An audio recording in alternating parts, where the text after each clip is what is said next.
మనుషుడు తన డబ్బుని, తన బలాన్ని, తన అధికారాన్ని నమ్ముకున్నంత వరకు కూడా ఆ వ్యక్తిని అడగలేడు. చాలా మంది లోకల్ ఏమనుకుంటారంటే, నాకు డబ్బు ఉంది కాబట్టి, బలం ఉంది కాబట్టి, అధికారం ఉంది కాబట్టి, శక్తి సామర్థ్యం ఉంది కాబట్టి, ఎలాంటి పరిస్థితి వచ్చినా, ఎలాంటి కష్టం వచ్చినా సరే నేను ముందుకు నడవగలుగుతానని చెప్పి చాలా మంది నడిచారు, కుప్పగూలిపోయారు. Praise lord. ఎందుకంటే మరణం అనేది ఒక మనిషి జీవితంలోకి వచ్చేసరికి వారి డబ్బు, వారికి అధికారం, వారి బలము, వారి శక్తి, వారి సామర్థ్యము ఆ మరణం నుండి వారిని దాటించలేకపోయింది. ఆ మరణం మీద వాళ్ళకి జయం ఇవ్వలేకపోయింది. ప్రతి మనుషుల యొక్క మనుగడ మరణంతో ఆగిపోతూ ఉంది. హల్లెలూయా. అటువంటి సందర్భంలో ఈ మనుషులందరినీ కూడా బ్రతికించడానికి, ఈ మనుషులందరినీ కూడా నడిపించడానికి దేవాది దేవుడైన యేసుక్రీస్తు ప్రభువారు 2024 సంవత్సరాల కిందట మనిషి పోలికలో పుట్టి లోకానికి వచ్చాడు. ఆమేన్. హల్లెలూయా. ఇప్పుడు యేసు ప్రభు వారు ఎందుకు ఈ లోకానికి వచ్చాడు? యేసు ప్రభు ఎందుకు ఈ క్రమాన్ని పెట్టాడు? ప్రతి ఆదివారం యావత్తు సంఘములన్నీ కూడా ఆ సేవకుల దగ్గరికి వెళ్ళి, ఆ చర్చిలోనికి వెళ్ళి దేవుని వాక్యాన్ని ఎందుకు వింటున్నారు? దేవుని వాక్యం చదవడానికి మనకి బైబిల్ ఎందుకు వచ్చింది? ఈ క్రమం అంతా పౌలు గారి ద్వారా పరిశుద్ధాత్మ దేవుడు ఎందుకు మనకి ఇచ్చాడు అంటే, దీని అంతటి యొక్క సారాంశం ఒకటే, దేవుని నడిపింపు. ఒక మనుషుడు దేవుని చేతుల్లోకి రావాలి, ఒక మనుషుడు దేవుని చిత్తం ప్రకారం జీవించాలి. ఈ బైబిల్ మనకు ఎందుకు ఇవ్వబడిందంటే, ప్రతి ఆదివారం ఎందుకు ఇలా కూర్చుంటున్నామంటే, దేవుని చిత్తమును తెలుసుకోవడానికి, దేవుని చిత్తానుసారంగా జీవించడానికి, వాక్యం ఆధారంగా బ్రతకడానికి మాత్రమే దేవుడు మనకి ఈ క్రమాన్ని పెట్టాడు. ఎందుకంటే ఒక మనుషుడు తన నడతతో, తన బలముతో, తన శక్తితో, తన సామర్థ్యంతో ఒక మనుషుడు నడవలేడు. అలా నడిస్తే అతడు అసత్యంలోకి వెళ్ళిపోతాడు, మరణంలోనికి వెళ్ళిపోతాడు. ఆమేన్. ఒక మనుషుడు దేవుని ఆశ్రయించాలి, ఒక మనుషుడు దేవుని ఆత్మానుసారంగా జీవించాలి, ఆత్మానుసారంగా బ్రతకాలి, ఆత్మానుసారంగా వర్ధిల్లాలి. ఏ వ్యక్తి అయితే, ఏ కుటుంబం అయితే, ఏ సంఘం అయితే యేసుక్రీస్తులు అంటకట్టబడి ఆయన నడిపింపులోకి వస్తుందో వాళ్ళు ప్రతి ప్రతికూలతలో జయాన్ని చూస్తారు. ఈ రోజున జయం ఎంతమందికి కావాలంటే ఇక్కడ ఉన్న వారందరూ చేతుతారు, నో డౌట్. జయం కావాలి, ప్రతికూలతలో సమాధానం కావాలి. ఆమేన్. ఏం చేయాలి? ఏం చేయాలి? ప్రతికూలతల సమాధానం కావాలంటే ఏం చేయాలి? మనుషుల దగ్గరికి పరిగెడత అవుతుందా? చెప్పండి, మనుషుల దగ్గరికి పరిగెడత అవుతుందా? నువ్వు సంపాదించిన డబ్బు మనకి సమాధానం తీసుకొస్తుందా? రాజు చేత ప్రేమించబడుతున్నాడు దానియేలు. 122 సంస్థానాధిపతులకి అధిపతిగా ఉన్నాడు.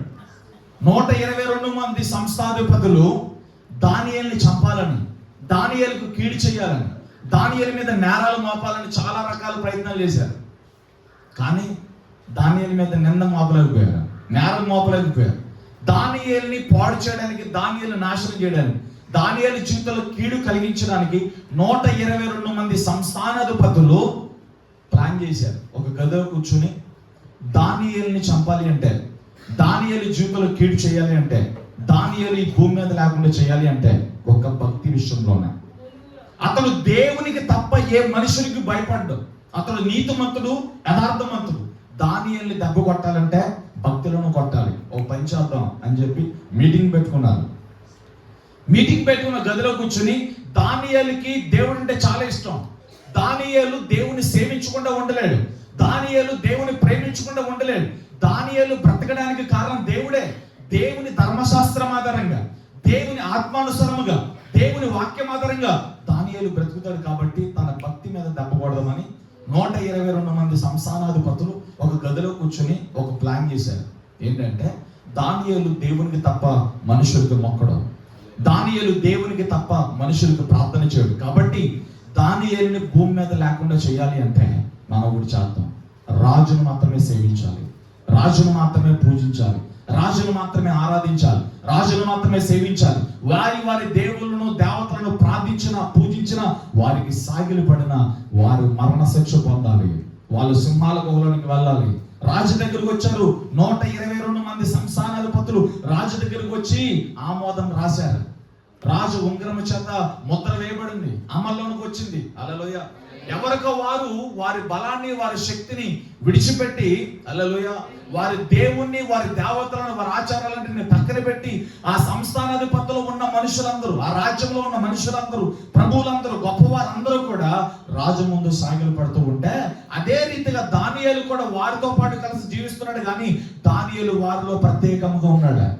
అందరూ రాజుకి గౌరవిస్తున్నారు, అందరూ రాజుని సేవిస్తున్నారు, అందరూ రాజు ముందు సాగిలు పడుతుంటే దానియేలు రాజు ముందు సాగిలు పడల. అందరూ రాజుని సేవిస్తుంటే దానియేలు రాజుని సేవించారు. యథావిధముగా తన గదిలోనికి వెళ్ళి, తన అప్పర్ రూమ్ లో పై మేడ గదిలోనికి వెళ్ళి యెరూషలేము తట్టు తన చేతులు విప్పి, కిటికీలు తీసి యెరూషలేము తట్టు తన చేతులు చాపి, ఆకాశము తట్టు తన ముఖాన్ని ఎత్తి దేవుని సేవిస్తూ ఉండగా, దేవునికి ప్రార్థన చేస్తూ ఉండగా మనుషులందరూ వచ్చారు. 122 మంది సంస్థానాధిపతులు ఉన్న అధిపతులు వచ్చారు. 122 మంది వచ్చి ప్రార్థన చేస్తున్న దానియేలును పట్టుకుని రాజు ముందు నిలబెట్టారు. రాజా, మన రాజ్యంలో వారి దేవుళ్ళను దేవతలను పూజించకూడదు, సేవించకూడదు, నిన్నే సేవించాలి, నీకే ప్రార్థన చేయాలి, నీకే మొరపెట్టాలి, నువ్వే దేవుడువు. ఈ నెల రోజుల్లో ఎవడైనాను సరే ఈ ఆజ్ఞ మేరితే వాడిని సింహాల గుహలో పడవేయాలి కదా. ఇప్పుడు దానియేలు సింహాల గుహలో పడవేస్తున్నాం చెప్పేశాను. అయితే ఇక్కడ ఈ మాట అంతా ఎందుకు చెప్పని తెలుసా? దానియేలును రాజు ప్రేమిస్తున్నాడు. దానియేలులో ఉన్న ప్రతి మనుషులు ఒక లెక్క, దానియేలు ఒక లెక్క. ఎందుకంటే దానియేలు యథార్థవంతుడు, దానియేలు నీతిమంతుడు, దానియేలు జీవితంలో ఇంత మచ్చలేదు. ఈ విషయము రాజుకు తెలుసు. ఇప్పుడు రాజు ఏం చేస్తున్నాడంటే దానియేలుని ఎలాగైనా కాపాడాలి, దానియేలుని ఎలాగైనా రక్షించాలి. సింహాల గుహలోకి దానియేలు వెళ్ళకూడదు, దానియేలుని ఎలాగైనా కాపాడాలని అన్ని ప్రయత్నాలు చేశాడు. కానీ దానియేలుని ఒక రాజు కూడా కాపాడలేకపోయాడు. రాజు దగ్గర అధికారం లేదా? ఉంది. రాజు అధికారం, రాజు బంగారం, రాజు వెండి, రాజు శాసనం తను ముద్రించిన ఆ తాగిదిని మార్చలేకపోయింది. ఇక్కడ చూడండి, రాజు అయ్యుండి ఒక మనిషిని కాపాడలేని స్థితి. ఒక రాజు, ఒక కింగ్, ఒక అధికారి, బలం ఉంది, నగలున్నాయి, వెండి ఉంది, వజ్రాలు ఉన్నాయి, వడిలు ఉన్నాయి, సంస్థానాధిపతికి కింగ్ అండి ఆయన. ఒక రాజు ఒక మనిషిని కాపాడలేకపోయాడు.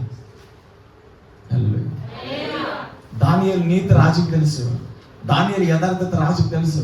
కానీ దానియేలుని రాజు కాపాడాలని చూశాడు, కానీ ఆ రాజు దానియేలుని కాపాడలేకపోయాడు. రాజు కంటే గొప్పమే కాదు. నీ బిడ్డలను కాపాడలే, నీ భర్తను రక్షించలే, నీ ముందున్న పరుగు పందెంలో నీ బలంతో పరిగెత్తలో. నా డబ్బుతో నేను ఏదైనా చేయగలను అనుకుంటున్నాను, నా శక్తితో, నా సామర్థ్యంతో, నా జ్ఞానంతో, నా బలంతో, నా అధికారంతో నేను ఏదైనా చేయగలను అనుకుంటున్నానేమో. నీ జీవితంలో దేవుడు లేకపోతే దేనికి పని చేయను. రాజులే, అధికారులే పక్కబొర్రకు పడ్డారు. ఒక మనుషుడిని, ఒక దానియేలును కాపాడడానికి రాజు ఏమీ చేయలేకపోయాడు. చేతులు నలుపుకోవడం తప్ప ఏం చేయలేకపోయాడు. రాజు చూస్తూ ఉండగా దానియేలుని తీసుకెళ్లి సింహాల గుహలో పడేశారు. రాజు పొద్దునే వచ్చాడు, చీకటితో వచ్చాడు, ఏ కోసమని వచ్చాడు? దానియేలు, నువ్వు సేవించే దేవుడు నిన్ను కాపాడగలిగాడా?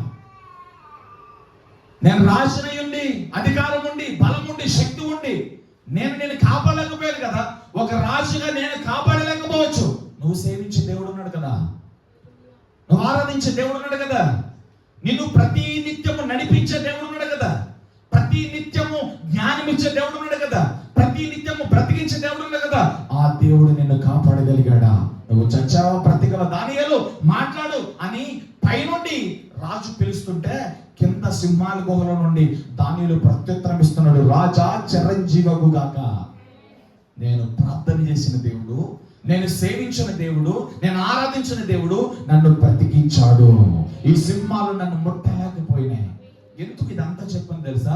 ఒక రాజు ఒక మనిషిని బ్రతికించలేకపోయాడు, కానీ దేవుడు దానియేలు బ్రతికించగలిగాడు. ఇదే దేవుని నడిపింపు.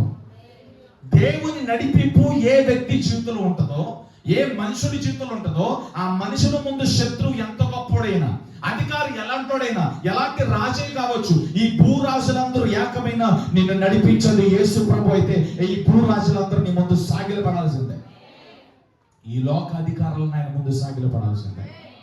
నువ్వు దేవుని మోస్తుంటే, నువ్వు దేవుని కలిగి ఉంటే, దేవుని వాక్యం అనే ఆపాద మస్తకము నువ్వు ధరించుకుంటే ఈ లోకంలో నీకంటే శక్తిమంతులు ఎవరు లేరా? దేవుని వాక్యములో యోహాను శిష్యుల ద్వారా దేవుని వాక్యం సెలవిస్తూ యోహాను 4:4 ఈ లోకంలో నివసించిన వాడి కంటే, ఈ లోకంలో జీవించిన వాడి కంటే, ఈ లోక అధికారి కంటే నీలో ఉన్న అధికారి చాలా గొప్పోడు, నీలో ఉన్న అభిషేకం చాలా గొప్పది, నీ పిలుపు చాలా గొప్పది, నీ మీద ఉన్న ఆత్మ చాలా గొప్పది, నేను పిలిచిన దేవుడు చాలా గొప్ప మహిమ, ఆ మహిమ మరొకరి మీద ఉండదు, ఆత్మ మరొకరి మీద ఉండదు, అభిషేకం మరొకరి మీద ఉండదు. దానియేలు మీద ఎవరు నిలిచారు? దేవుడు నిలిచున్నాడు, దేవుని అభిషేకం నిలిచి ఉంది, దేవుని ఆత్మ నిలిచింది. అందుకే దానియేలుని నా ప్రియుడా దానియేలు అన్నాడు. హల్లెలూయా.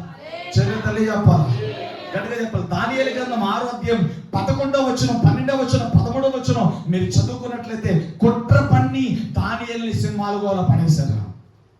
చదవండి ఒకసారి. దానియేలు గ్రంథం 6వ అధ్యాయం 11వ వచనం. ఆ మనుషులు గుమ్ముగూడి వచ్చి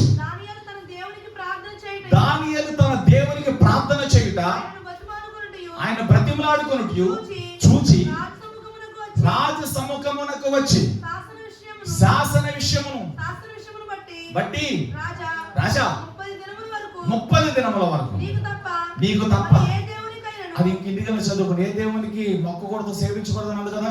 ఈ నీ శాసనాన్ని మీరేడు. ఇప్పుడు ఏం చేయలేదన్నే సింహాల గోల పడి రాజు కాపాడలేకపోయాడు. కానీ రాజు కంటే పైన ఉన్న రాజు యేసు ప్రభు దానియేలుని కాపాడగలిగాడు. హల్లెలూయా. చూడండి 35వ వచనం, 24వ వచనం చూడండి. 24వ వచనం దానియేలు గ్రంథం 6వ అధ్యాయంలో 24వ వచనం చదవండి.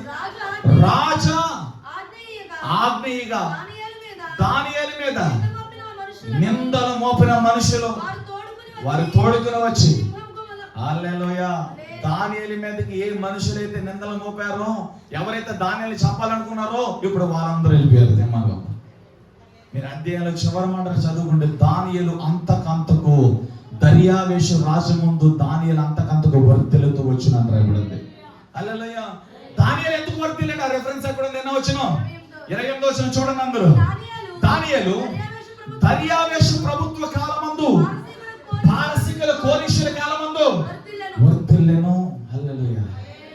దానియేలు మీదకి ఎంతమంది లేచారు తెలుసా? 122 మంది సంస్థానాధిపతులు లేచారు. 122 మంది సంస్థానాధిపతులు దానియేలుకి కీడు చేయాలని లేచారు, చంపాలని లేచారు, దానియేలును భూమి మీద ఉంచబడాలని లేచారు. కానీ దేవుడు ఏం చేశాడు తెలుసా? దానియేలు మీదకి వచ్చిన కీడును మేలుగా మార్చేశాడు. ఈ రోజు నీ జీవితంలోకి వచ్చిన ప్రతి కీడులను లెక్క పెట్టిన కీడులన్నీ దేవుడు మేలుగా మార్చాడు. హల్లెలూయా. వర్తమానం నేను తాకుద్ది ఒళ్ళు దగ్గర పెట్టుకున్నానండి. హల్లెలూయా. పిల్లల్ని కంట్రోల్ చేయలేకపోతే మీకు బుద్ధి లేదని అర్థం, మీకు దేవుని భయం లేదని అర్థం, సిగ్గు లేదని అర్థం. దేవుని వాక్యం ప్రకటించబడుతున్నప్పుడు దేవుని భయం కలిగి, సిగ్గు కలిగి దేవుని వాక్యం వినాలి. హల్లెలూయా. ప్రైజ్ లార్డ్ చెప్పండి, గట్టిగా చెప్పండి. దేవుని వాక్యం ప్రకటించబడుతున్నప్పుడు 1-2 లేచిన సిగ్గు లేని వాళ్ళే, దేవుని భయం లేని వాళ్ళే. దేవుని వాక్యం ప్రకటించబడుతుంది, భయముతో వినాలి, ఉలుగుతో వినాలి. ఆ వాక్యంలో నుండి దేవుని ప్రభావం విడుదలవుతూ ఉంటుంది, దేవుని జీవం విడుదలవుతూ ఉంటుంది. వాక్యం వెల్లడవుతూ ఉండగానే దేవుని ఆత్మ కార్యాలు జరుగుతూ ఉంటాయి. శ్రద్ధగా నీ మనస్సును వహించి దేవుని మీద దృష్టి పెడితే ఆ వాక్యం నీ బ్రతుకులో ఉన్న గాయాలన్నిటిని కట్టగలుగుతుంది. అందుకే దావీదు అంటాడు, నీ వాక్యము, నీ మాటలు నన్ను బ్రతికిస్తాయి, నా బాధల్లో నెమ్మదినిస్తాయి అంటాడు. హల్లెలూయా. Praise lord. 122 మంది సంస్థానాధిపతులు దానియేలు మీదకి లేచి చంపాలని చూశారు. భూమి మీద దానియేలు పేరు ఉండకూడదని చేశారు. హల్లెలూయా. ఎంత కీడుని పన్నారో, ఎంత కీడునైతే యోచించారో, ఎంత కీడు జరిగించాలని చూశారో, ఆ కీడులన్నీ కూడా దేవుడు మేలుగా మార్చేశాడు. దర్యావేషు కాలమందు, కోరేషు కాలమందు దానియేలు దినదినము వర్ధిల్లుతూ వచ్చును. చూడండి ఎంతమంది దానియేలుకి వ్యతిరేకంగా లేచినా దానియేలు ఎందుకు వర్ధిల్లాడు? ఎలా వర్ధిల్లాడు అంటే దానియేలు దేవుణ్ణి ప్రేమిస్తూ వచ్చాడు. రోమపత్రిక 8:24 వచ్చిన చూడండి ఒకసారి. రోమపత్రిక 8:24 వచ్చిన, దేవుని ప్రేమించే వారికి అనగా ఆయన సంకల్పం చొప్పున అన్ని సమకూడి జరుగుతూ ఉంటాయి. అలా చదవండి ఆ మాట. ఎలాగనగా మనము రక్షణ కలిగి, రోమపత్రిక 8:28, రోమ 8:28,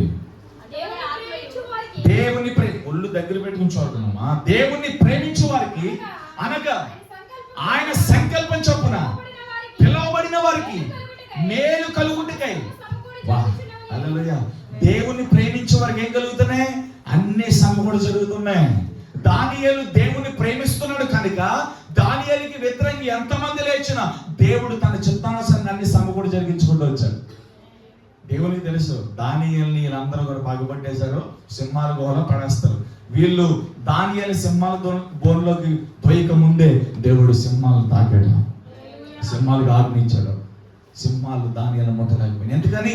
దేవుణ్ణి ప్రేమించే వారికి అనగా ఆయన సంకల్పం చెప్పండి. ఏం జరుగుతుంది చెప్పండి, కింద చూసి చెప్పండి వాక్యం. హల్లెలూయా. దేవుని ప్రేమించే వారికి, ఆయన చేత పిలువబడిన వారికి ఆయన సంకల్పం చెప్పని అన్ని సమకూడి జరుగుతున్నాయి. హల్లెలూయా. చెప్పండి. 33వ వచనం చదవండి ఒకసారి, 34వ వచనం చదవండి, 35వ వచనం చదవండి. ఇంటికి వెళ్ళిన తర్వాత అంటాడు కదా, నీ ప్రేమ నుండి నన్ను ఎవడు అడపాపుతాడా? శ్రమ, కరువా, కష్టమా, ఖడ్గమా, ఏది ప్రభువా నీ ప్రేమలో నుంచి నన్ను ఎడబాపింది? దేవుడు నేను పిలుస్తూ వచ్చాడు ఇప్పుడు దాకా, ఇప్పుడు కూడా పిలుస్తున్నాడు ఈ వాక్యం ద్వారా.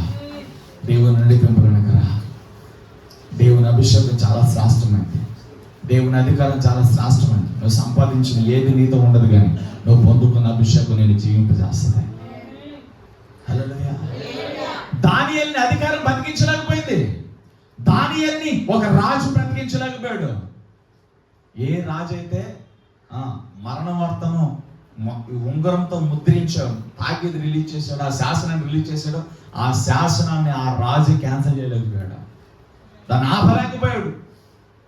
దానియేలు మీదకి వచ్చిన మరణాన్ని రాజు ఆపలేకపోయాడు, ఆ కీడును, ఆ ప్రమాదాన్ని రాజు తప్పించలేకపోయాడు, కానీ దేవుడు తప్పించాడు. అనుకుంటున్నావా? అన్నా నాకు బలం ఉందన్న, వెనకమా నా బ్యాక్గ్రౌండ్ చాలా పెద్దదన్న. ఏ బ్యాక్గ్రౌండ్ అనేది, ఏ డబ్బు నీది, ఏ పదవులు, ఇవన్నీ అశాశ్వతం.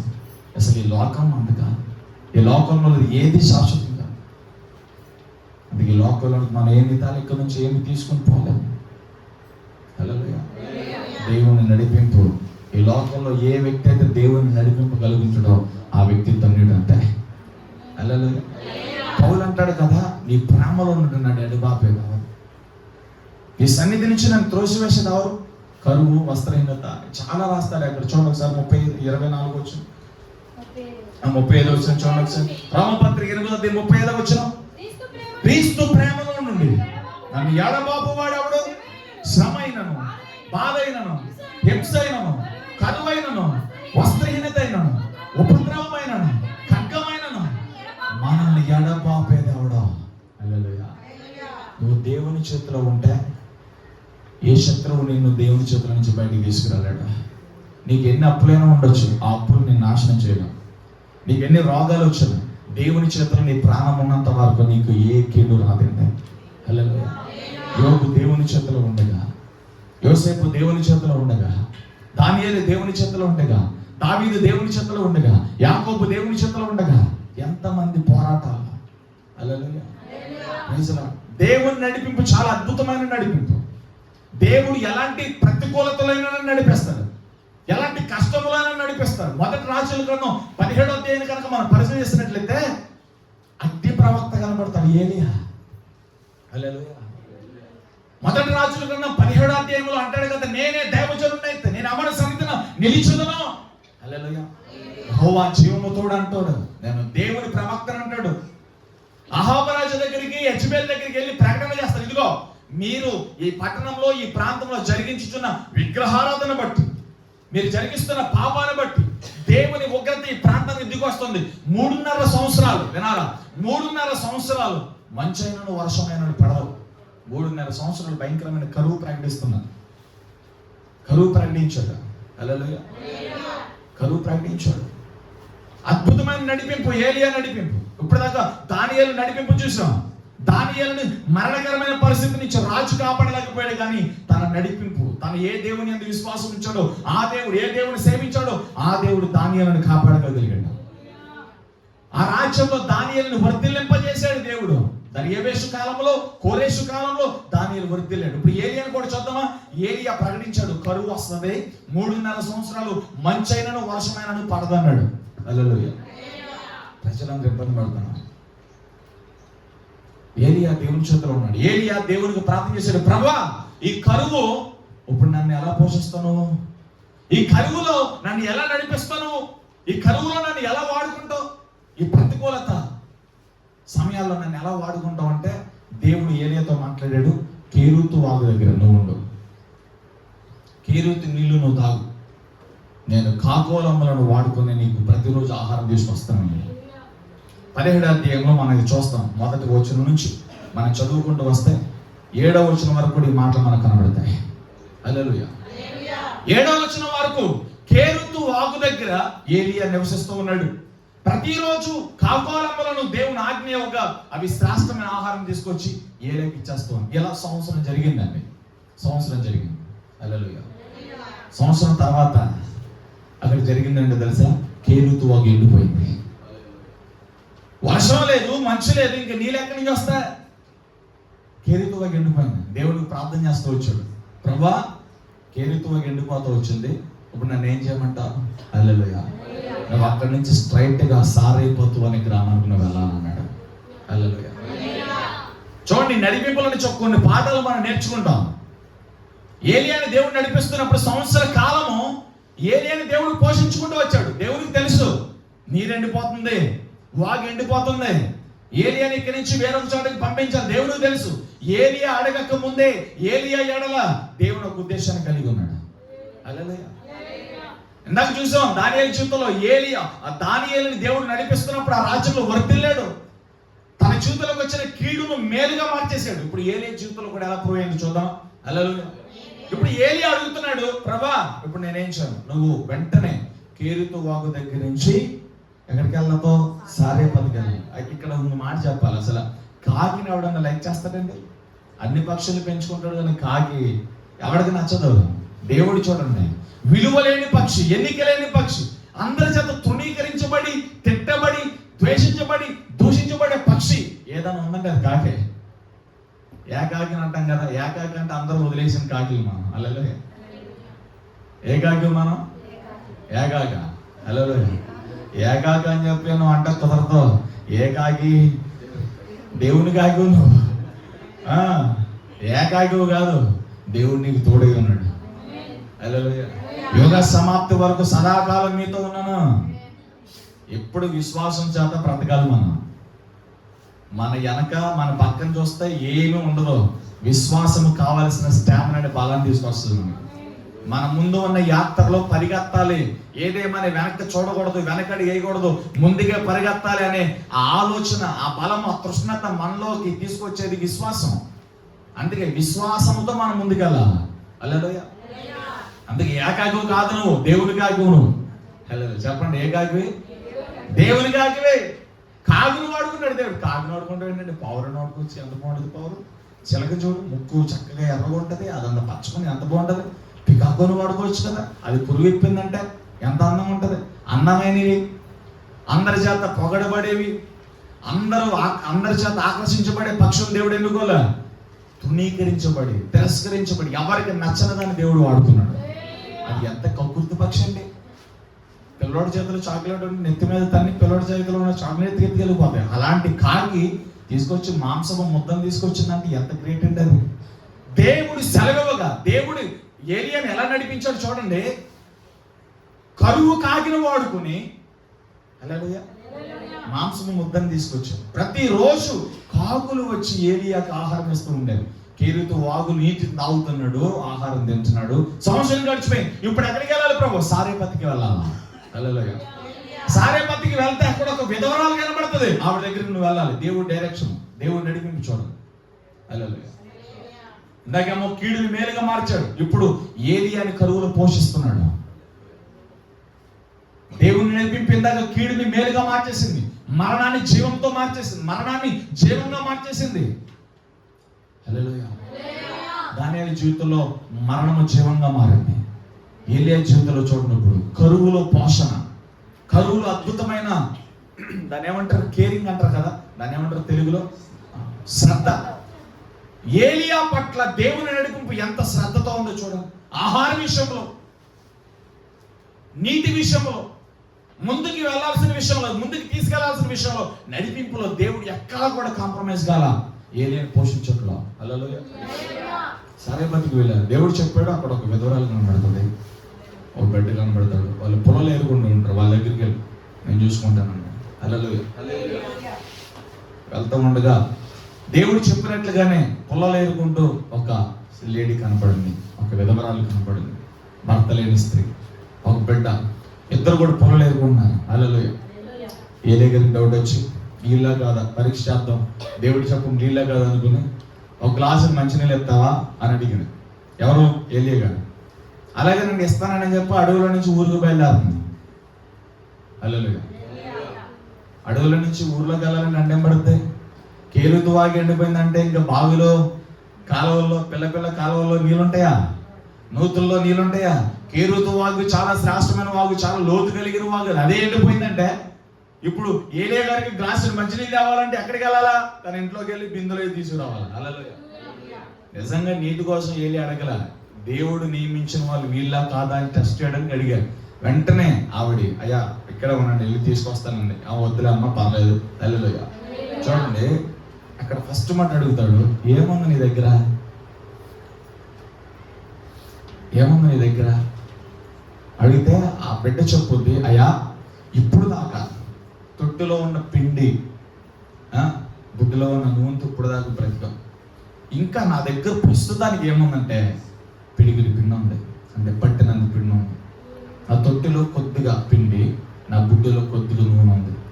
అది కూడా ఈ రోజుకి నేను నా కుమారుడు చావకుండున్నట్లుగా, ఈ రోజుకి మాత్రమే అది వస్తుంది, రేపేమో తెలియదక, నాకు అయిపోయింది. ఈ రోజుకి మాత్రమే ఇది వస్తుంది, ఈ రోజుకి ఇది తిని రేపొద్దున చచ్చిపోతాం. ఇది చాలా క్లియర్ గా చెప్పింది, ఈ రోజుకి ఇది వస్తుంది, ఈ ఆహారము నేను నా కుమారుడు చావుకుంటున్నట్లుగా ఈ రోజుకి ఇది తినడానికి. చూడండి ఒకసారి ఆ మాట ఎలా వచ్చును చూడండి. మొదటి రాజుల గ్రంథము 17వ అధ్యాయము 12వ వచనం. అందుకే ఆమె, నీ దేవుడిని యెహోవా జీవము తోడు, తొట్టిలో పట్టిడి పిండియు బుడ్డిలో కొంచెము నూనెయు నా యుద్ధనున్నవి గాని. హల్లెలూయా. అప్పం ఒకటేనూ లేదు. మేము చావక ముందే, చూడండి, మేము చావక ముందు నేను ఇంటికి పోయి వాటిని నాకును నా బిడ్డకును సిద్ధము చేసుకోవాలని కొన్ని పుల్లలు ఏర్పిక వచ్చింది. అంటే మేము చావక ముందు దాన్ని తినేసి తర్వాత చచ్చిపోతామని అర్థం. హల్లెలూయా. Praise lord. ఎన్ని రోజులు రాదు ఆహారం? అదే పరిస్థితి. ఏమన్నాడు తెలుసా? కింద వచ్చిన మీరు చదువుకున్నట్లయితే, సరే మీ దగ్గరున్న పిండిలో, మీ దగ్గరున్న నూనెలో ముందుగా మొదటిగా ఒక అప్పము నాకు చేసి తీశారు, మిగతా అని మీరు తినండి అన్నాడు. అంతే. మామూలు మాట మాట్లాడకుండా వెంటనే పరిగెత్తుకుంటూ ఇంటికి వెళ్ళి ఏరుకున్న పొలలో మోపును తీసుకుని వెళ్ళి మంట పెట్టి ఆ పిండిని తీసి ఒక శ్రేష్టమైన అప్పమ్మని తీసుకొచ్చి ఏలియా చేతులకు అందించింది. హల్లెలూయా. ఏలియా దాన్ని తృప్తిగా తిని వాడిని దీవించి వెళ్ళిపోయాడు. ఇక్కడ చూడండి, మరలా అక్కడ వర్షము పడి కరువు పోయి సమృద్ధి వచ్చే వరకు తొట్టిలో పిండి తగ్గలేదు, గుడ్డులో నూనె తరగలేదు. ఇంకొక గొప్ప విషయం తెలుసా?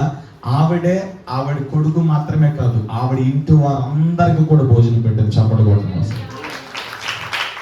కరువు సమయాల్లో ఎవరిస్తాడు?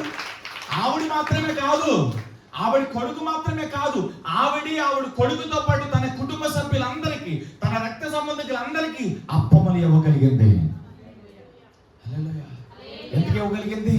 దైవజనుడిని ఆహ్వానించడం చేత, దేవుని మాట వినుట చేత. ఏలియా ప్రకటన చేయగా మొదటి అప్పము తీసుకొచ్చి దైవజనుడికి ఇచ్చేసింది. హల్లెలూయా. ఏలియాను దేవుడు పోషించాడు, ఏలియాకి సహకరించిన ఆ కుటుంబాన్ని కూడా దేవుడు పోషించాడు. దేవుడు ఎప్పుడూ కూడా దేవుని మాట విన్నవారిని, దైవజనుడి మాట విన్నవారిని, దేవుని పనికి సహకరించిన వారిని కూడా దేవుడు దీవిస్తాడు. ఆవిడ ఏం చేయాలి? జస్ట్ ఆవిడకున్న పిండిలో ఏలియా చెప్పినట్లుగా ముందుగా ఒక అప్పము తీసుకొచ్చి ఒక అప్పమే ఇచ్చింది, కానీ తర్వాత కరువు దినములన్నిట దేవుని చెంత పోషించబడింది. ఆ తర్వాత వచ్చిన మీరు చూసినట్లయితే కింద ఆ సారేపతి విధవరాలు కుమారుడు చచ్చిపోతాడు. దైవజనుడైన ఏలియాను కనుగొని మరలా పరిగెత్తుకుంటే, అయ్యా దైవజనుడా, నా కొడుకు చచ్చిపోయాడయ్యా, బ్రతికించువా, ఏడుస్తూ మొరపెడుతూ ఉంటది. హల్లెలూయా. ఆవిడిచ్చిన ఆతిథ్యమును జ్ఞాపకం చేసుకుని ఆవిడ లోబడింది చూసావా? వెంటనే ఒక అప్పమ్మను తీసుకుని రా అనగానే లోబడింది చూసావా? ఆ లోబడిన తత్వాన్ని చూసి, దైవజనుని ప్రేమించిన తత్వాన్ని చూసి, దైవజనుడి మాటకి ఇచ్చిన విలువను చూసి దైవజనుడు పరిగెత్తాడు. ఎప్పుడు కూడా దేవునికి దైవజనుడికి సంఘంలో కొంతమంది కుటుంబాల మీద ప్రేమ కలగాలంటే వారు మాట వినేవారుగా ఉండాలి. మాట వినేవారుగా ఉంటే, దేవుని వాక్యానికి లోబడేవారుగా ఉంటే వారి మీద ప్రేమ ఎప్పుడు తగ్గదు. వారు దేవుని జ్ఞాపకంలో ఉంటారు, దైవజనుడి జ్ఞాపకంలో కూడా ఉంటారు. కొన్ని కుటుంబాలు మాకు నోటెడ్ ప్రార్థన అంశాలు కొత్తగా ఏం చెప్పవసరలా. ఎప్పుడు సంఘ బిడ్డల కుటుంబాల గురించి మనం ప్రార్థన చేస్తాం కదా, మాక్సిమం ప్రాబ్లమ్స్ అన్ని నోట్లోకి వచ్చేస్తాయి. పలానా ఫ్యామిలీ గురించి ప్రార్థన చేసామా, వాళ్ళ అవసరతలన్నీ నోట్ల నుంచి వచ్చేస్తూ ఉంటాయి. గుర్తు చేసుకోవసరలా, అంటే జ్ఞాపకంలో ఉంటారు. మనం చదివాం కదా, మన యెషయా గ్రంథంలో చదివాం కదా, దేవుని జ్ఞాపకంలో ఎవరు ఉంటారు? ఇస్సాకు గారి ఇంటికాడ మనం చెప్పుకున్నాం.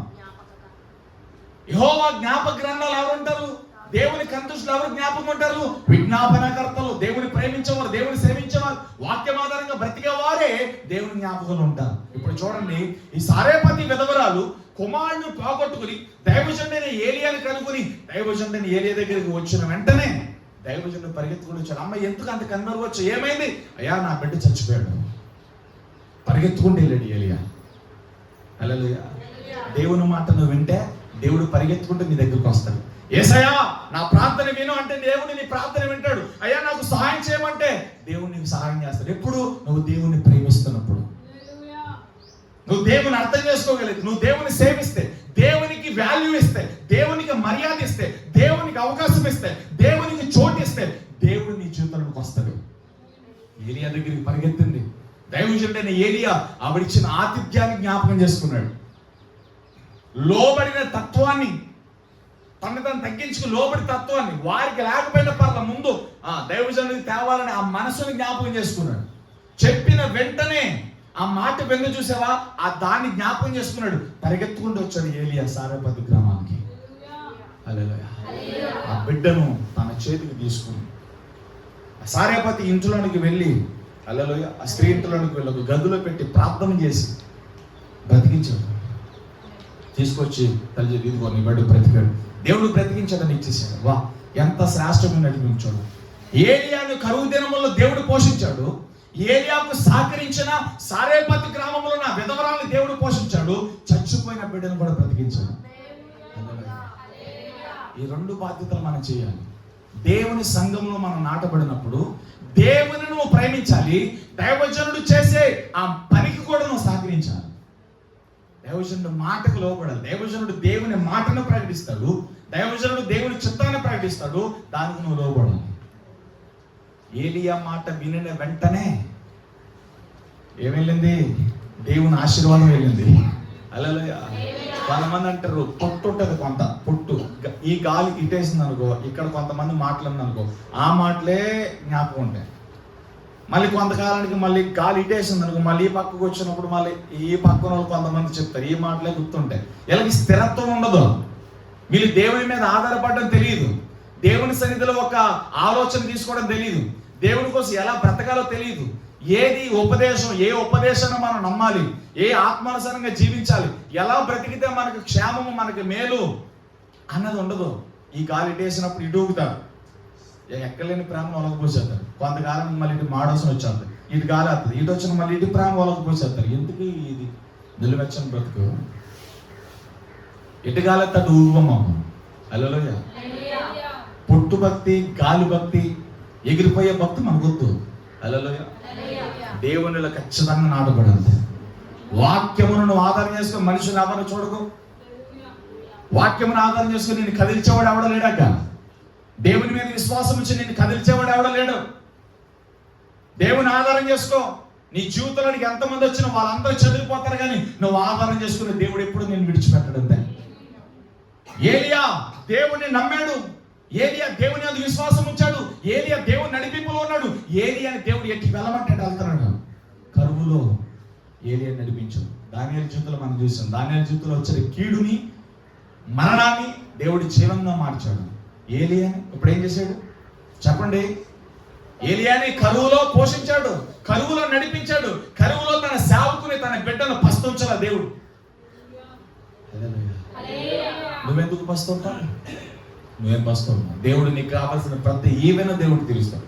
ఫిలిప్పీ 4:19 ప్రకారం క్రీస్తు యేసు కృప మహదేశ్వర్యములో ప్రతి అవసరత తీర్చబడాలి. హల్లెలూయా. ఏం చేయాలి? దేవుని నడిపింపులో దైవజనుడు మాటకు లోబడండి. హల్లెలూయా.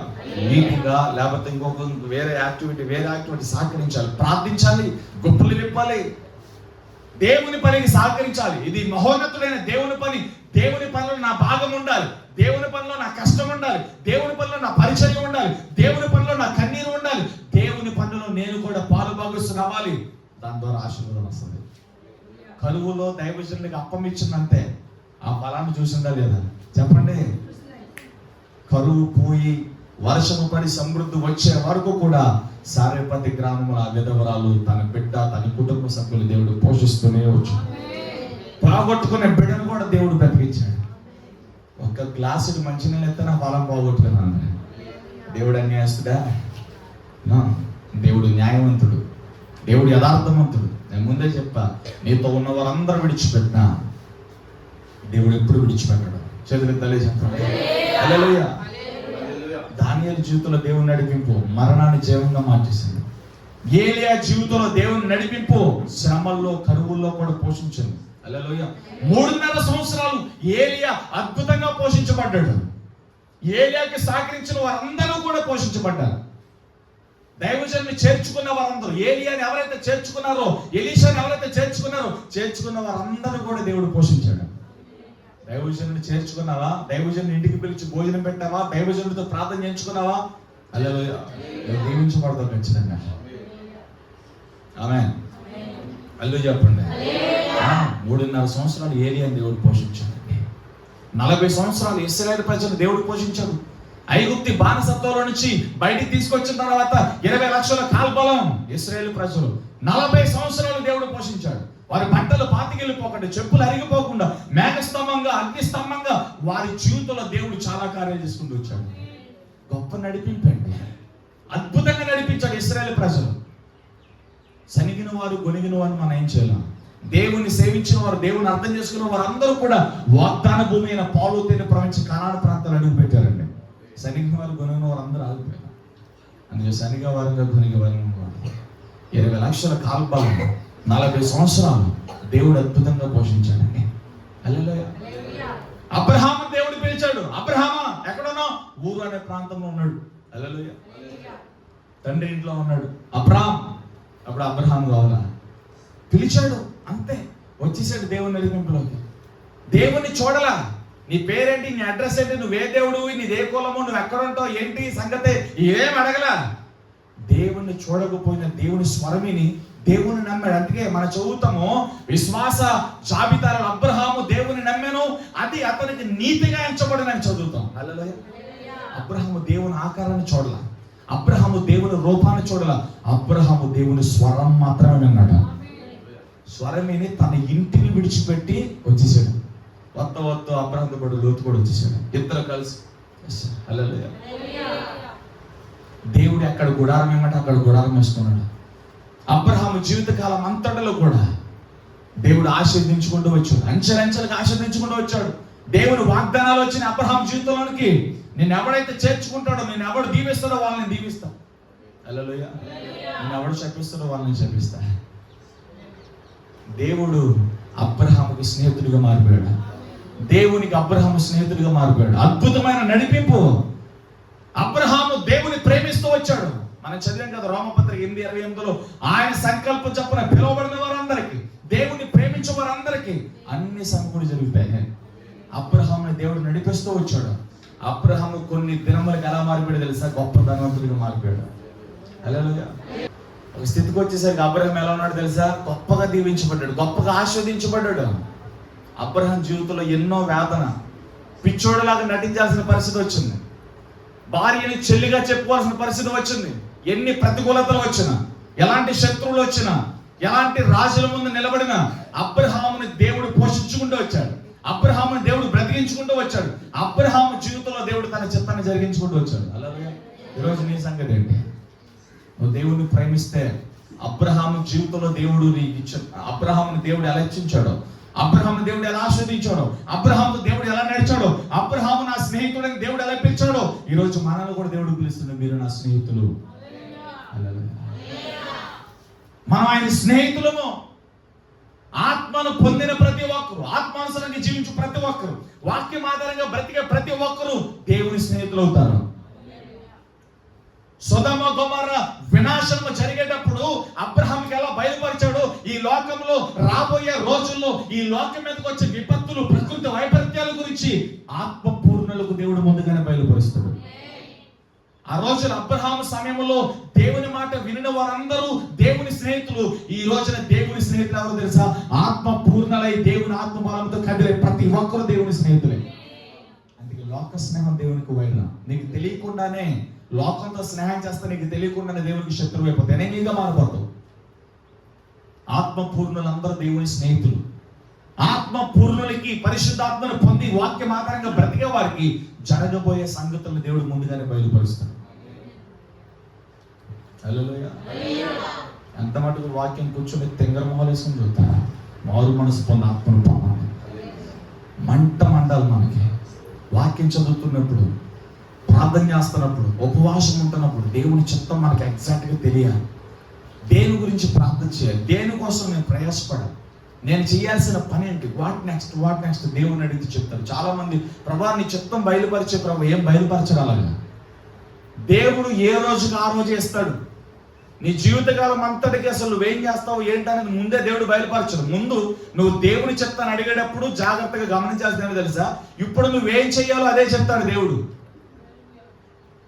ఇప్పుడు నువ్వు ఒక క్లిష్ట పరిస్థితుల్లో ఒక సహాయం కోసం అర్పిస్తూ ఏదో ఒక కష్టాన్ని బట్టి దేవునికి ప్రార్థన చేస్తున్నావు. ప్రభా ఇప్పుడు నన్ను ఏం చేయమంటావు, నీ చిత్తం ఏంటి నాకు చెప్పు ప్రభా అన్నప్పుడు ఇప్పుడున్న పరిస్థితుల్లో నువ్వేం చేయాలో అదే చెప్తాడు దేవుడు. నువ్వు అది చేసిన తర్వాత మరలా నువ్వేం చేయాలో దేవుడు చెప్తాడు. ఏ రోజుకి ఆ రోజు దేవుడు నీతో మాట్లాడతాడు. అంతే. ఒకేసారి ఈ లోకంలో బ్రతికినంతకాలం ఒకేసారి నువ్వు పలానా చోట ఇది ఒకేసారి మొత్తం దేవుని చెప్తా నీకు రావాలగా. అసలు ఏలియాకే తెలియదు ఎప్పుడు ఎత్తపడతాడో. దేవుని నడిపింపులో మనం గమనించాలి ఎప్పుడు కూడా. ఈ రోజు ఇప్పుడున్న పరిస్థితుల్లో నువ్వేం చెయ్యాలో దేవుడు అదే చెప్తాడు. అది చేసిన తర్వాత మరలా నువ్వేం చేయాలో దేవుడు చెప్తాడు. What next? హల్లెలూయా. ఇప్పుడు ఇది చేశాను, ఇప్పుడు తర్వాత నువ్వేం చేయాలో అదే చెప్తాడు. దేవుడు ఈ వ్యక్తి దగ్గరికి పంపించాడు, ఆ వ్యక్తి దగ్గరికి వెళ్ళి నువ్వేం చేయాలో అదే చెప్తాడు. నువ్వు ఇక్కడి నుంచి ఇక్కడ నివసిస్తున్నావు, దేవుడు పలానా చోటికి వెళ్ళమంటాడు సేవకి. నువ్వు అక్కడికి వెళ్ళిన తర్వాతే దేవుడు నీతో మాట్లాడతాడు. నువ్వు వెళ్ళకుండా నువ్వు అక్కడికి వెళ్ళు, నేను ఈయన సిద్ధపరుస్తా, నీకు చర్చిస్తాను, నీ ఫ్యూచర్లో 300 మందికి 500 మందికి కాపరుగా ఉంటావు, నువ్వు ఈ అభిషేకం ఉంటావు, ఇవేముండవు. నీకు ముందు అన్ని బయలుపరచాడు దేవుడు. బయలుపరిస్తే నువ్వు ముందు పరిగెత్తావు వాడికి. దేవుడు ఇక్కడి నుంచి ఒక చాటికి వెళ్ళమన్నాడు అనుకో, నువ్వు దేవుడు ఏ ప్లేస్కి అయితే వెళ్ళమన్నాడు నువ్వు అక్కడికి వెళ్ళాలి. ప్రభా ఇక్కడికి వచ్చేటప్పుడు నేను ఏం చేయమంటావు, అప్పుడు మరలా నువ్వేం చేయాలో దేవుడు చెప్తాడు. అదేనా? ఇప్పుడు అడిగావు దేవుణ్ణి, ప్రభా నాకు ఇది కావాలి, ఇది చేయాలి ప్రభా, ఇది కావాలి ప్రభా, ఇది వెళ్ళాలి ప్రభా. దేవుడు అప్పుడు నీతో మాట్లాడతాడు. నువ్వేం చేయాలో అది చెప్తాను. నువ్వు అది చేసిన తర్వాత నెక్స్ట్ నువ్వేం చేయాలో అది చెప్తాను. అలాగే అదవుతుందా? ఒకేసారి నేను చచ్చిపోయే లోపు నేను ఏం చేయాలో అది నాకు తెలుసుకోవాలంటే నేను కాదు, బైబిల్లో ఎవరికి తెలియలేదు. దేవుడు ఎప్పటికప్పుడు దేవుడు చేయమన్నది చేసుకుని వెళ్తున్నప్పుడు నెక్స్ట్ చెప్పుకుంటూ వచ్చాడు. దేవుడు చెప్పింది చెప్పినట్లయితే చేసిన తర్వాత మరలా దేవుడు ఏం చేయాలి అది చెప్పాడు అనమాట. అంతే. హల్లెలూయా. దేవుడిని అడిగింపంటే అది నేను ఫ్యూచర్ అలా అయిపోతా కాదు. దేవుడు బయలుపరుస్తాడు. ఫ్యూచర్లో దేవుడు నేను అపోస్తలుగా వాడుకుంటాడా, లేకపోతే ప్రవక్త అభిషేకంగా వాడుకుంటాడా, అన్ని జనుల మధ్య వాడుకుంటాడా, అవి బయలుపరుస్తాడు. కానీ ఆ సమయం వచ్చినప్పుడు, నేను వాడుకున్న సమయం వచ్చినప్పుడు దేవుడు ఎస్పెషల్లీ నీతో మాట్లాడతాడేమో. దేవుడు ఆ సమయం రాకముందు తన ప్రవక్తలతో, తన పరిశుద్ధులతో, తన సేవకులతో ఫ్యూచర్లో నువ్వు ఇలా వాడబడబోతున్నావు, దేవుని ప్రణాళికలో ఉన్నావు, నువ్వు ఈ ప్రాంతానికి వెళ్ళాలి, ఇక్కడ సేవ చేయాలి.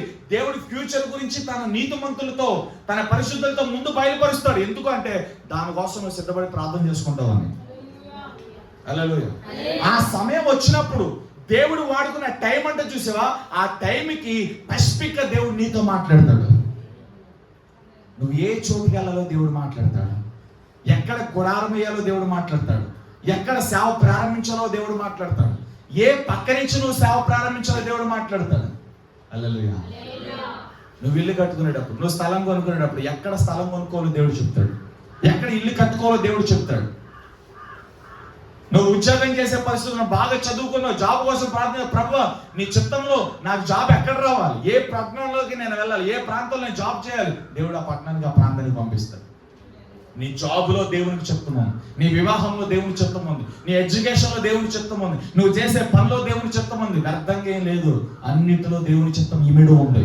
నువ్వు కళ్ళు తెరవబడి ప్రార్థన చేస్తావు, దేవునికి బయలుపరుస్తావు.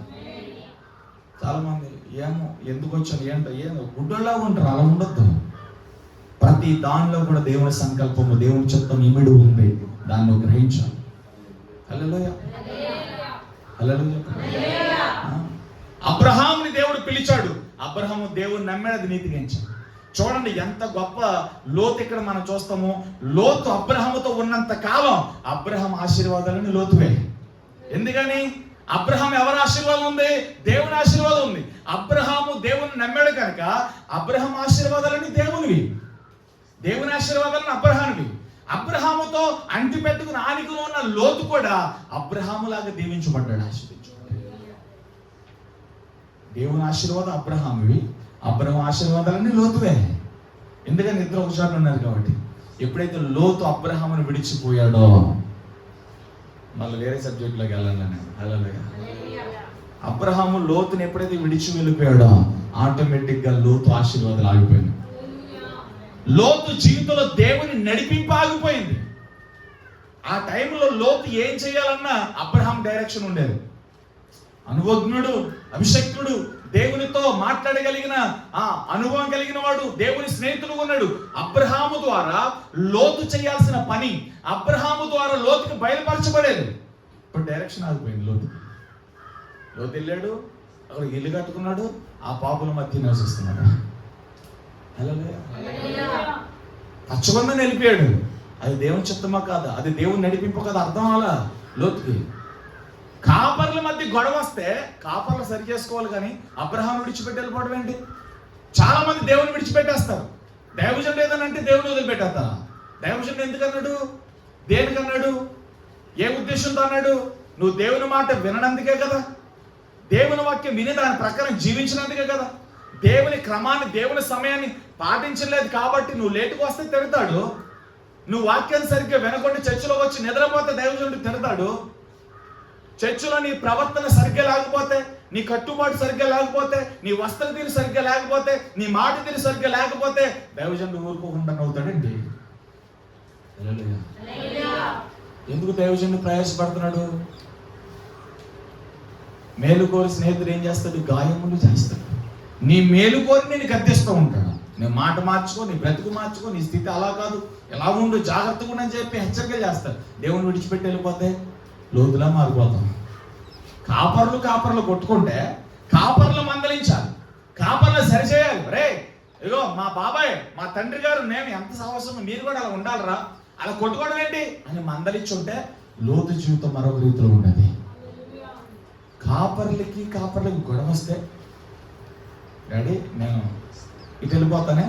ఎందుకు వెళ్ళిపోతున్నారా? పచ్చగా ఉంది. సుధామ కుమారా, పచ్చగా ఉంది, ఇటు వెళ్ళిపోతా నేను. ఏమంటాడు? సరే వెళ్ళన్నాడు. హల్లెలూయా. అంటే అబ్రహాముని లోతు విడిచిపెట్టి పచ్చగా ఉందని సొదొమ గొమొర్రా వైపు వెళ్ళిపోయాడు. దేవుని నడిపింపు ఆగిపోయింది. అబ్రహాము వర్ధిల్లుతూ వచ్చాడు. అబ్రహాము శ్వాసం ఇస్సాకు మీదకి వెళ్ళిపోయింది. దేవుడు అబ్రహామును అంచెలంచెలుగా దీవించాడు. అబ్రహాము తీసుకున్న తర్వాత ఇస్సాకును వర్ధిల్లింపజేశాడు. హల్లెలూయా. కానీ లోతు స్థితి ఏంటి? లోతు భార్య ఏమైపోయింది? లోతు పిల్లలు ఏమైపోయారు? లోతు కుటుంబం ఏమైపోయింది? ఒకసారి ఆలోచించు. దేవుని నడిపింపుకి భిన్నంగా వెళ్ళిపోయాడు లోతు. ఏమైపోయాడు? భార్య ఉప్పుస్థానంగా మారిపోయింది. పిల్లలందరూ కూడా పాపపు వంశాలకు అనడానికి కారకులయ్యారు. దేవుని ఉగ్రతలో ఉన్న వంశాలకు అన్నారు వాళ్ళు. హల్లెలూయా. దేవుని నడిపింపుకు దూరంగా వెళ్ళకూడదు, దేవుని గద్దింపుకు దూరంగా వెళ్ళకూడదు.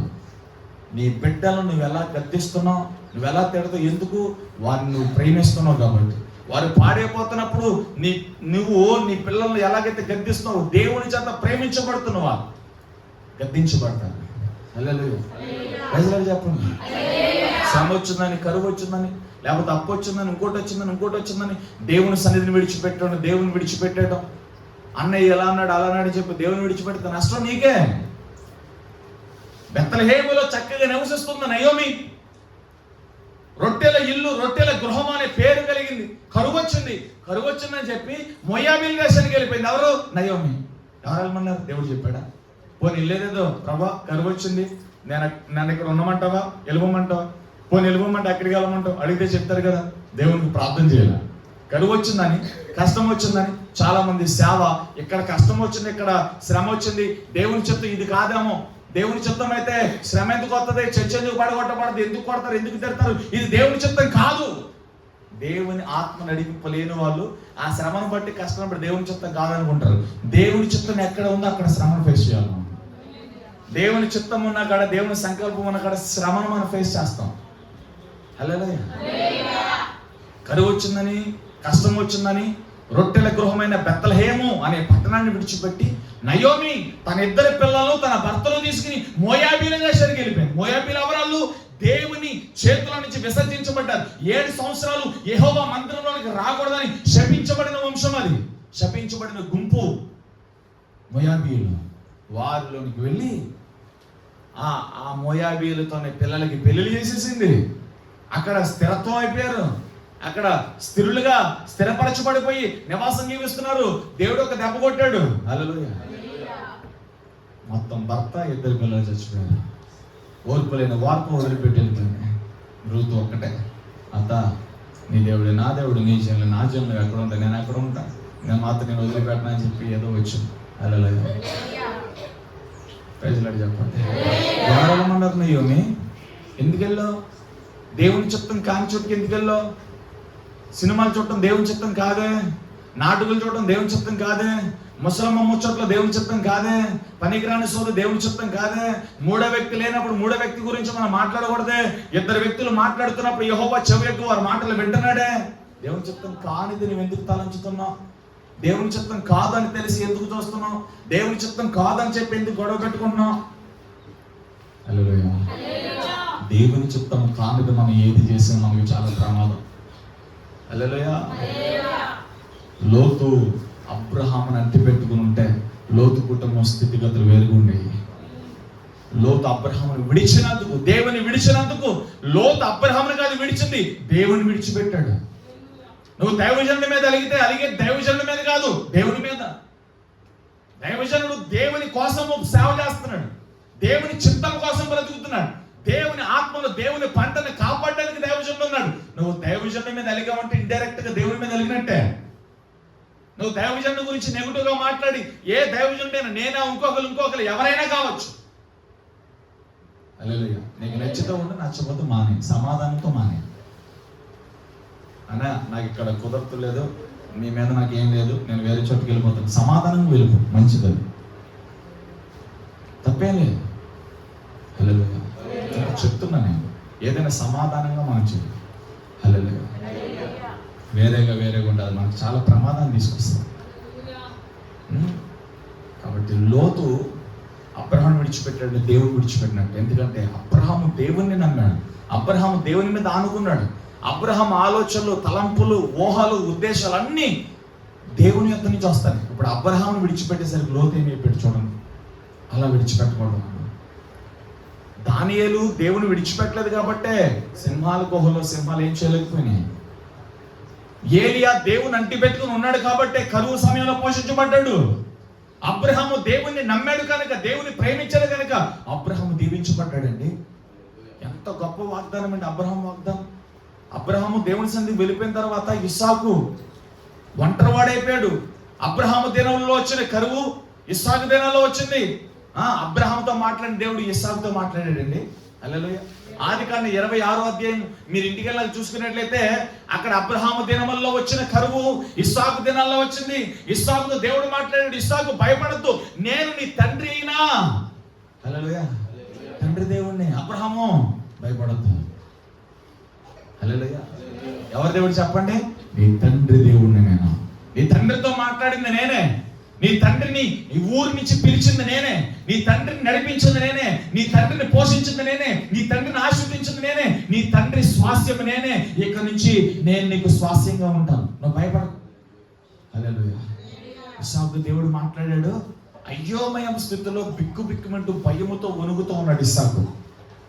తండ్రి చాటున పెరిగిన బిడ్డ ఆయన. ఈ లోకంలో తండ్రి, శరీర తండ్రి విడిచిపెట్టాడు కానీ పరమ తండ్రి కల్పించుకున్నాడండి. ఇస్సాకు భయపడదు, ఈ కరువును చూసి భయపడద్దు, ఈ ప్రతికూలతను చూసి భయపడద్దు. గెరారు ప్రాంతంలో ఉన్న రాజు అబీమెలెకును చూసి భయపడద్దు.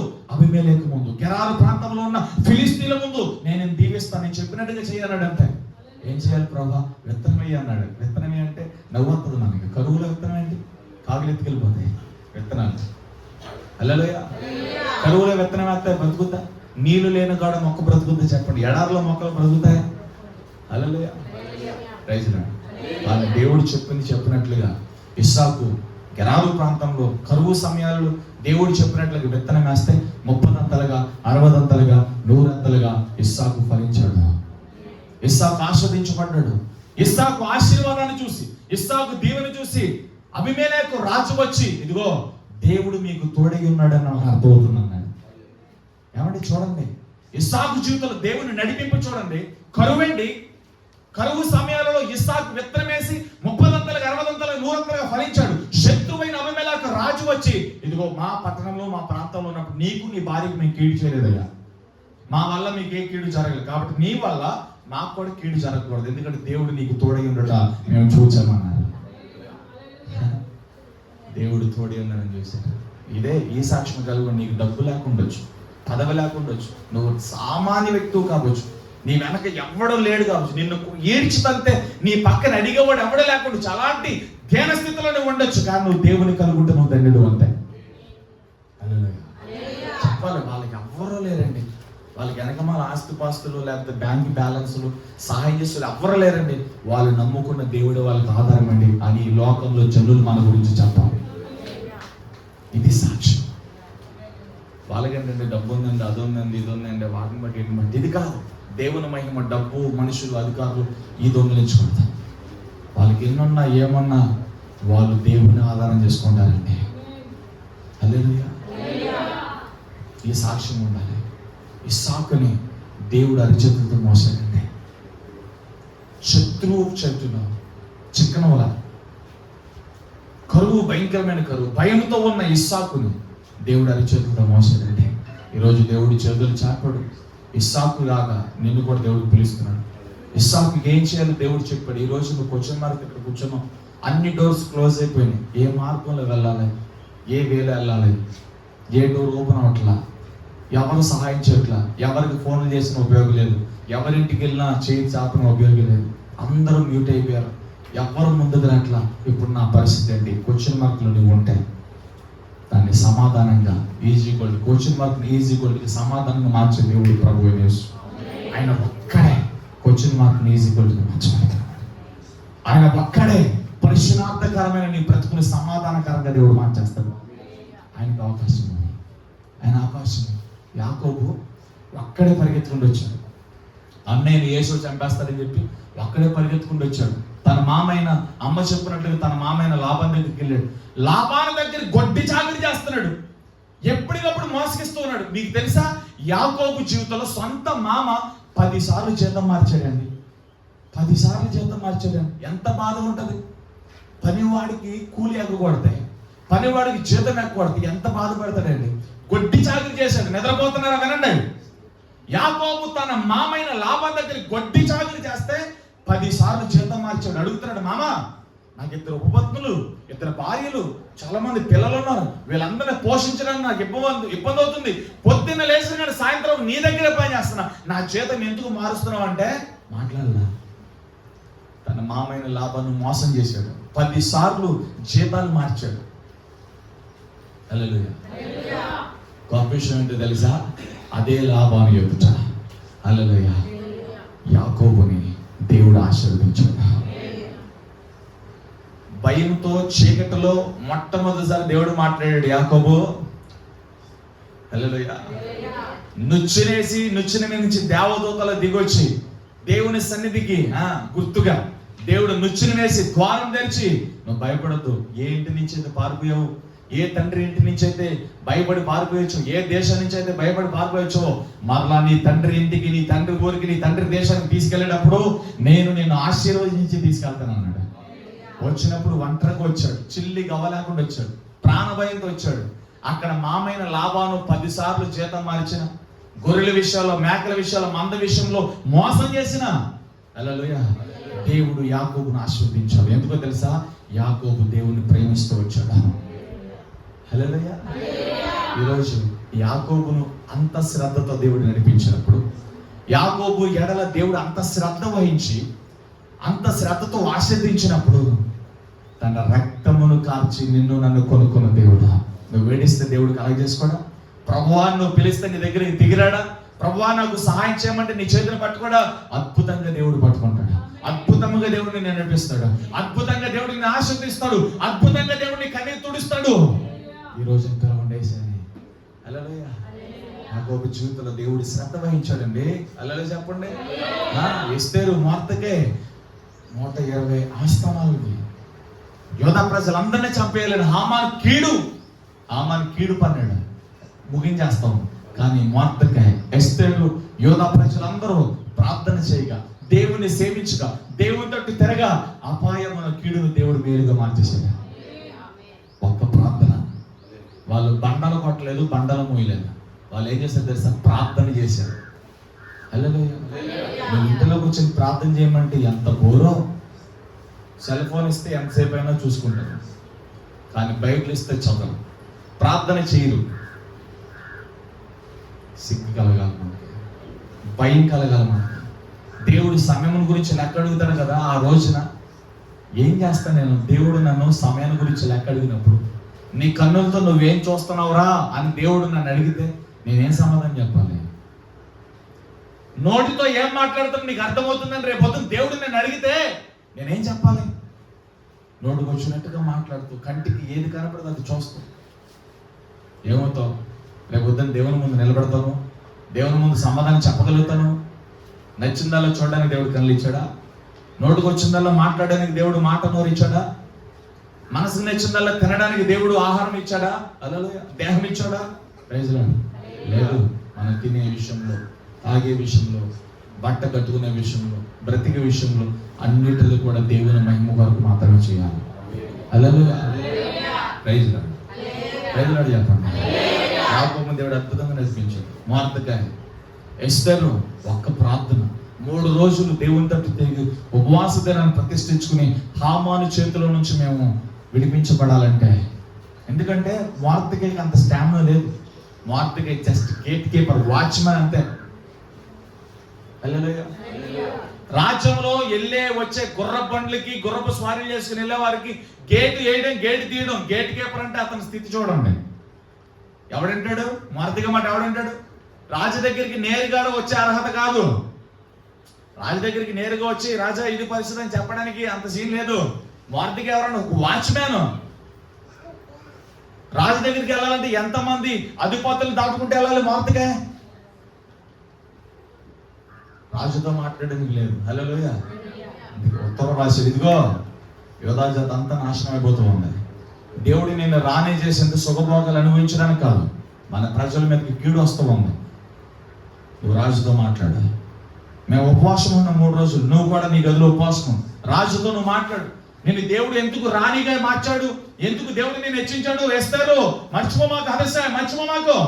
నువ్వు దేవునితో పోరాడాలి, నువ్వు దేవునితో మాట్లాడాలి, ప్రార్థన దినం ప్రకటించు. హల్లెలూయా. పినతండ్రి రాసిన ఉత్తరం, మార్తకాయ రాసిన ఉత్తరము ఎస్తేరు చూడగానే గుండెలు బాదుకుని, ప్రభువా నేను నశించదులే కానీ నా జాత నశించడానికి వీల్లేదు. ఆ శత్రువైన హామాను పనిన కుట్ర అది మా యోధా ప్రజల మీదకి, నీ ప్రజల మీదకి రావడానికి వీల్లేదు. మా మీదకు వచ్చే కీడును తప్పించగలిగిన దేవుడు నువ్వే. ప్రార్థన మొదలెట్టింది ఎస్తేరు. మార్తకాయ ప్రార్థన, యోధా ప్రజలందరూ ప్రార్థన. రాజు నిద్ర లేకుండా చేసింది, జ్ఞాపకార్థ గ్రంథాలని తిరిగేసేటట్లుగా చేసింది. మార్తకాయ చేసిన మేలును దేవుడు జ్ఞాపకం చేశాడు. మార్తకాయకు బహుమానాన్ని దేవుడు జ్ఞాపకం చేశాడు. ఏ హామాన్ అయితే కుట్ర పన్నెండో హామాన్ మీదకి తీర్పు వెళ్ళింది. ప్రార్థన రాజుకి నిద్ర లేకుండా చేసింది, జ్ఞాపకార్థ గ్రంథం తిరిగేసినట్లుగా చేసింది, మార్తకాయ చేసిన కార్యాన్ని గుర్తించినట్లుగా చేసింది, మార్తకాయకి సన్మానాన్ని ఘనతని తీసుకొచ్చి. చూసావా, మార్తకాయ చేసిన మేలు ఎప్పుడో, కానీ తగిన సమయమున మార్దకై చేసిన మేలును జ్ఞాపకం చేసుకుని తగిన సమయాన్ని దేవుడు ఇచ్చించాడు. అందుకే ఆయన బలిష్ట రెక్కల కింద మనం దీన మనసులుగా ఉంటే ఆయన తగిన సమయంలో మనం ఇచ్చిస్తాడు. మనకి కంగారు పడిపోకూడదు. అన్న నేను ఎవరికి ఏకిడి చేయలేదని, అందరికి మంచి చేశాను కానీ నాకు ఇన్ని కష్టాలు. నువ్వు చేసిన మంచి మనుషులు మర్చిపోవచ్చు, దేవుడు మర్చిపోవాలి. తగిన సమయమున నీ మంచిని జ్ఞాపకం చేసుకుని దేవుడు ఇచ్చిస్తాడు. అప్పుడు దాకా ఆయన బలమైన రెక్కల కింద నువ్వు మ్యూట్ అయిపోయి ఉంటాం. కలిగిందాన్ని గట్టిగా పడుకుని దేవుని దగ్గర ఉంటాం. ఇదే నిరీక్షణ ఎప్పటికప్పుడు. నా జీవితంలో ఇదే నేను పునాది వేసుకుంటున్నాను. నేను చేసేది జరిగించి అన్ని దేవుడు చూస్తున్నాడు. తగిన ప్రతిఫలం తగిన సమయంలో దేవుడు ఇస్తాడు. ఇప్పుడు నేను చేయాలో అది చేసుకుంటూ వెళ్ళిపోతాం. ఇంతే. ఇలాగే బ్రతుకు. నువ్వేం చేయాలో దేవుడు ఏది చెప్పాడు అదే చేసుకుంటూ వెళ్ళిపో. ఆమె దేవుడిని దీవిస్తాడు. చేతుల తల్లి చెప్పండి హల్లెలూయా. ఇంకా గట్టిగా చెప్పండి హల్లెలూయా చెప్పండి. యోసేపు జీవితంలో అన్ని కీడులు వచ్చినాయి. యోసేపు దేవుడు ఆశీర్వదించాడు. యోసేపుకి దేవుడు తోడై ఉన్నాడు. ఆదికాండం చూడండి ఒకసారి. ఆదికాండం 50:20 చూడండి ఒకసారి. ఆదికాండం 50:20 త్వరగా. మీరు నాకు కీడు చేయాలని ఉద్దేశించితిరి గాని నేటి దినమున జరుగుచున్నట్లు అనగా బహు ప్రజలను బ్రతికించినట్లు అతడు మేలుకే దేవుడు చేశాడు. వా, ఇది ఎవరితో అన్నది తెలుసా? అన్నలతో అంటున్నాడు యోసేపు. మీరు ఆ రోజున కీడు చేశారు కానీ దేవుడు ఆ కీడుని మేలు కొరకు మార్చేశాడు. హల్లెలూయా. ఈ రోజున నిన్ను కొంతమంది నిందించాలని రేపొద్దున వాళ్ళకి నేను మేలుగా మార్చిపోతున్నాను. అంటే ఇప్పుడు యోసేపునంట దేవుడు తన చేతులను తీసుకుని ఎర్రగొట్టాడండి. ఒక రొట్టిగా మారాడు యోసేపు. ఒక రొట్టిగా మారి దేవుని చేతిలోకి వచ్చి విరగొట్టాడు. యోసేపు అనేకులకు పంచి పెట్టబడ్డాడు అండి. దేవుని చేతిలో రొట్టెలా మనం మారిపోవాలి. దేవుని నడిపింపులో ఒక విభిన్నమైన పాత్ర ఇది. సొంత అన్నలు వ్యతిరేకంగా లేచినప్పుడు దేవుడు యోసేపుని తీసుకుని యోసేపు జీవితంలో ఆ కళ, ఆ చిత్తము నెరవేర్పు కొరకు తన ఇంటి నుండి దేవుడు వేరు చేయాల్సి వచ్చింది. అన్నలకు శత్రువుగా మారిపోయాడు యోసేపు. ప్రాంతంగానే ప్రాంతానికి రావాల్సి వచ్చింది, నిందల పోవాల్సి వచ్చింది, జైల్లోకి వెళ్ళాల్సి వచ్చింది. దీని అర్థం ఏంటి? దీని అర్థం ఏంటి? చేయలేదు తెలియజెప్పండి. ఒక చిన్న టెక్నిక్ చెప్తాను వినండి. ఒక మనుషుడు ద్వారా నిద్రపోకుండా వినండి. ఒక మనుషుడు ద్వారా నీకు శ్రమ కలిగింది అంటే ఆ మనుషుని కంటే ఉన్నత స్థితిలోనికి దేవుడు నేను స్థిరపరచడానికి ఆ శ్రమ వచ్చింది. హల్లెలూయా. ఒక అధికారి నిన్ను పాయింట్అవుట్ చేసి, నీకంటే పై స్థితిలో ఉన్నవారు నేను పాయింట్అవుట్ చేసి నిన్ను పాడు చేయాలని, నాశనం చేయాలని, దానియేలులాగా దానియేలు పేరు భూమి మీద ఉండకుండా చేయాలని చెప్పి ఎలాగైతే నిన్ను కూడా అలాగ అనుకుంటున్నారో, ఎవరైతే దాన్ని పూనుకుని ఎస్పెషల్లీ నీ మీద పగబట్టి నీ మీదకు వచ్చే బెనిఫిట్స్ అన్ని రానోకుండా నీ గురించి చెడు ప్రచారాలు చేస్తూ నిన్ను బాగా భయంకరంగా దాన్ని ఏమంటారు శోధిస్తూ అణిచివేయాలని చూస్తున్నారో, ఆ పరిస్థితి కనుక నీ జీవితంలో ఉంటే ఎవరైతే దానికి కారణమయ్యారో వారికంటే నీ స్థితి పైన ఉండబోతుంది. 122 మంది సంస్థానాధిపతుల కంటే దర్యావేషు సమయంలో, కోరేషు సమయంలో దానియేలు వర్ధిల్లాడు. హల్లెలూయా. Praise lord. అంటే ఒక వ్యక్తి పాయింట్అవుట్ చేశాడా? కొంతమంది అంటారు, అన్న పలానా వ్యక్తి ద్వారా పలానా వ్యక్తి నన్ను ఇలా చేయాలని చూశాడన్న. దాని అర్థం ఏంటో తెలుసా? వాడికి నువ్వు లీడర్గా ఉండబోతున్నావు, వాడికి ప్రభువుగా దేవుడు నుంచి చేయబోతున్నాడు, వాడికంటే పరిస్థితి నీకు ఇవ్వబోతున్నాడు. కొంతమంది బాధపడతారు ఇక్కడ, అన్న ఏ లోన్లు రాకుండా వాళ్ళకి అప్పులు ఉన్నాయని, పరిస్థితి బాగాలేదని, వాళ్ళు కట్టలేరండి, వాళ్ళు చేయలేరండి, వాళ్ళ పని అయిపోయిందండి, ఊర్లో వాళ్ళందరూ ఇలా చెప్తూ ఉంటారు. దాని అర్థం ఏంటో తెలుసా? ఊర్లో ఉన్న వాళ్ళందరూ నీ గురించి మాట్లాడతారంటే ఊరికి నువ్వు రేపు పొద్దున దారాలను ఇవ్వబోతున్నామని అర్థం. నీ ఊరు ప్రజలందరికీ నీ ఇల్లు వెలుగుగా ఉండబోతుందని అర్థం. దీని అర్థం అదే. ఊర్లో వాళ్ళందరూ నీ గురించి చెడుగా మాట్లాడారంటే నువ్వు ఊరికే రాజు అంతే. చిన్న ఎగ్జాంపుల్ చెప్పనా? న్యాయాధిపతుల గ్రంథంలో యెఫ్తా అనే వ్యక్తి కనబడతాడు. యెఫ్తా తండ్రి ఒక్కడో, తల్లులు ఇద్దరు. ఇది చెప్పి ముగించేస్తాను. దేవుని కాన్సెప్ట్ మీకు బాగా అర్థమవుతుంది. అంటే ఎవరి ద్వారా నీకు శ్రమ వచ్చిందో వాళ్ళకంటే పరిస్థితి దేవుడు నీకు ఇవ్వబోతున్నాడు అని చెప్తున్నాను. హల్లెలూయా. యెఫ్తా తండ్రి చచ్చిపోయాడు. తండ్రి బతుకున్నంత వరకు కుటుంబం చాలా ప్రశాంతంగా ఉంది, సమాధానకరంగా ఉంది. తండ్రి చచ్చిపోయాడు, పిల్లల్లో విభేదాలు కలిగినాయి. హల్లెలూయా. ఇప్పుడు మొదటి భార్య కొడుకులందరూ పిల్లలందరూ వచ్చి, రెండో భార్య వేశ్య, ఆ వేశ్యకు పుట్టినోడు యెఫ్తా. ఈ మొదటి పిల్లలందరూ కూడా వచ్చి, నీ తల్లి వేశ్య, నువ్వు మాలో ఉంటానికి వీల్లేదు, నువ్వేంటి మేమేంటి, నువ్వు మా మధ్యలో ఉంటే మా పరువు పోతుంది, మా ప్రతిష్ట పోతుంది, నువ్వు మా మధ్యలో ఉండడానికి వీల్లేదని చెప్పి కుటుంబం నుంచి వెలివేశారు. హల్లెలూయా. కుటుంబంలో నుంచి వెలివేయబడ్డాడు, ఊర్లో నుంచి వెలివేయబడ్డాడు. అందరికి చెప్తున్నారు, రావండి వాడి తల్లి వేశ్య అండి, మేమెక్కడ వాడెక్కడ. ఊర్లో వాళ్ళందరికి అదే చెప్పారు వాళ్ళు. హల్లెలూయా. ఈరోజు నిన్ను కూడా అదే అంటారు, వాళ్ళ పని అయిపోయిందండి, వాళ్ళ అప్పుల్లో ఉన్నారండి, వాళ్ళు ఏం కట్టలేరండి, వాళ్ళు ఏం చేయలేరండి, వాళ్ళకి లోన్ ఇవ్వద్దండి, వాళ్ళకి అదే ఇవ్వద్దండి, వాళ్ళకి ఇదే ఇవ్వద్దండి. ఏదో నీ ఇంట్లో పెళ్లి కావాల్సిన పిల్లలు ఉంటే వాడు మంచోడైనా వాడికి ఆలవటం ఉందండి, ఈ అలవాటు ఉందండి, వాడు చెడ్డోడండి, వాళ్ళు మంచోళ్ళు కాదండి, వాళ్ళు మీ పిల్లల్ని సరిగ్గా చూడలేరండి, ఇబ్బంది పెడతారండి. ఎన్ని అబద్ధాలు మోపుతారు, ఎన్ని నేరాలు మోపుతారు, మోపనండి. ప్రతి దానికి దేవుడు ఒక సమయాన్ని ఇచ్చించాడు. ఎన్ని నోర్లు ఎన్ని మాటలు మాట్లాడుతున్నా మాట్లాడవు, వాళ్ళ నోర్లు దేవుడు మూసే వరకు మాట్లాడతారు. మూసిన తర్వాత వాళ్ళు బెబ్బే అనాలి, తర్వాత నువ్వు మాట్లాడదామని. దేవుడు వాళ్ళు ఎంతవరకు మాట్లాడాలి అంతవరకు మాట్లాడిస్తాడు. తర్వాత వాళ్ళ నోర్లు దేవుడు మోస్తాడు. ఆ తర్వాత నుంచి నువ్వు మాట్లాడడం ప్రారంభిస్తావు. ఇది దేవుని అద్భుతం. హల్లెలూయా. యెఫ్తాను గురించి అందరూ, వాడు వేశ్య కొడుకు, ఒక వ్యభిచారి, ఆవిడ తల్లి, ఆవిడేంటి మేమేంటి, అసలు వాడు మా మధ్యలో ఉండడానికి వీల్లేదు అని మనుషులందరూ వెలివేశారు. ఊరు వాళ్ళందరూ కూడా దానికి సహకరించారు. ఎందుకంటే ఒక్కడు కూడా ఎదురు చెప్పలే, అరే తల్లి అలాగొన్నా నీ తండ్రి వాళ్ళ తండ్రి ఒకటే కదరా, అన్నయ్య తమ్ముడు అవుతాడు కదా, అదేంట్రా అలా చేయకూడదురా అని ఒక్కడు కూడా మాట్లాడాల. ఊర్లో ఒక్కడు కూడా మాట్లాడాల.